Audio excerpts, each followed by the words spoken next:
আসসালামু আলাইকুম, সবাই কেমন আছেন? আজকে আপনাদের সঙ্গে ছোট্ট একটা গল্প শেয়ার করব। আশা করি অনেক ভালো লাগবে। একটা পাখি তার দুইটা ছোট্ট ছানাকে নিয়ে গাছের ডালে বাসা বেঁধেছিল। গাছের ডালে সে তার দুই ছানাকে নিয়ে খুব ভালোভাবেই দিন পার করতে লাগলো। হঠাৎ করে একদিন খুব জোরে ঝড় শুরু হলো। ঝড়ে তার বাসাটা ভেঙে গেল। তখন পাখি আল্লাহর কাছে বিচার দিল, হে আল্লাহ, আমি খুব কষ্ট করে আমার ঘরটা বানিয়েছিলাম, তুমি তুফান দিয়ে ঘরটা উড়িয়ে দিলে কেন?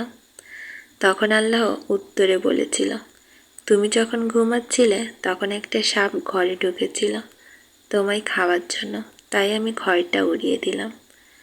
তাই আমাদের জীবনে অনেক মানুষ আছে যাদেরকে আমরা অনেক বেশি বিশ্বাস করি, আমাদের জীবন থেকে চলে গেলে আমরা অনেক কষ্ট পাই।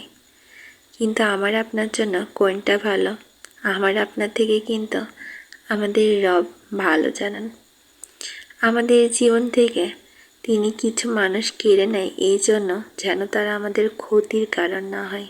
তাই এত চিন্তা কিসের, যেখানে আল্লাহ নিজেই উত্তম পরিকল্পনাকারী।